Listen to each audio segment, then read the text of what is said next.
प्रधानमंत्री नरेंद्र मोदी 25 से 26 फरवरी को 2 दिन के इजराइल दौरे पर जा रहे हैं। ये दौरा ऐसे समय में हो रहा है जब भारत और इजराइल के बीच रक्षा और रणनीतिक साझेदारी लगातार मजबूत हो रही है। माना जा रहा है कि इस यात्रा के दौरान सुरक्षा सहयोग को और आगे बढ़ाने के लिए एक अहम समझौता ज्ञापन यानी कि MOU पर हस्ताक्षर हो सकते हैं।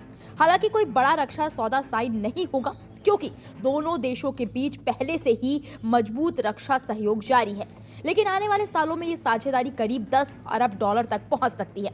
आइए समझते हैं इस दौरे की अहमियत। भारत और इजराइल के रिश्ते बीते कुछ सालों में नई ऊंचाइयों पर पहुंचे हैं। रक्षा क्षेत्र में दोनों देश पहले से मिलकर काम कर रहे हैं, लेकिन अब फोकस है नई और एडवांस टेक्नोलॉजी पर। मीडिया रिपोर्ट्स के मुताबिक इजराइल भारत को लेकर लेजर आधारित डिफेंस सिस्टम, लंबी दूरी की मिसाइलें और अत्याधुनिक ड्रोन तकनीकी देने को तैयार है। कहा जा रहा है कि इस बार इजराइल कुछ ऐसी तकनीक भी साझा कर सकता है जो उसने पहले कभी नहीं दी।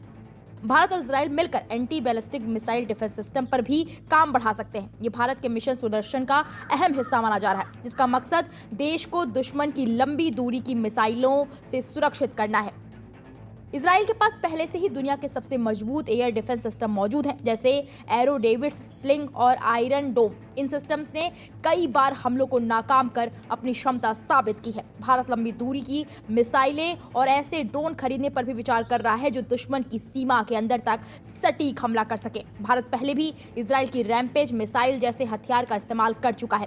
वहीं भारतीय नौसेना अपने जहाजों की सुरक्षा के लिए बराक मिसाइल सिस्टम के नए वर्जन पर भी विचार कर रही है, यानी आसमान से लेकर समुद्र तक सुरक्षा कवच को और मजबूत करने की तैयारी है। रक्षा के अलावा दोनों देशों के बीच विज्ञान, कृषि, साफ पानी और नई तकनीक जैसे क्वांटम कंप्यूटिंग के क्षेत्र में भी बातचीत होगी। प्रधानमंत्री मोदी और इजराइल के प्रधानमंत्री बेंजामिन नेतन्याहू के बीच व्यक्तिगत रिश्ते भी काफी अच्छे माने जाते हैं। दोनों देश आतंकवाद के खिलाफ सख्त रुख रखते हैं और रणनीतिक मामलों में एक जैसी सोच साझा करते हैं। हाल ही में एक कार्यक्रम में नेतन्याहू ने PM मोदी के दौर का जिक्र करते हुए कहा कि भारत दुनिया की एक बड़ी ताकत है और इजराइल भारत के साथ अपने रिश्तों को और मजबूत करना चाहता है। उन्होंने ये भी कहा कि 1.4 अरब आबादी वाला भारत एक पावरफुल और लोकप्रिय देश है और दोनों देश हर क्षेत्र में सहयोग बढ़ाने पर बात करेंगे। स्पष्ट है कि दौरा सिर्फ औपचारिकता नहीं बल्कि आने वाले समय में भारत इजराइल रक्षा और रणनीतिक साझेदारी को नई दिशा देने वाला साबित हो सकता है। अब सबकी नजरें इस बात पर होंगी कि इस यात्रा के बाद दोनों देशों के रिश्ते किस नई ऊंचाई तक पहुंचते हैं और भारत की सुरक्षा व्यवस्था को कितनी मजबूती मिलती है।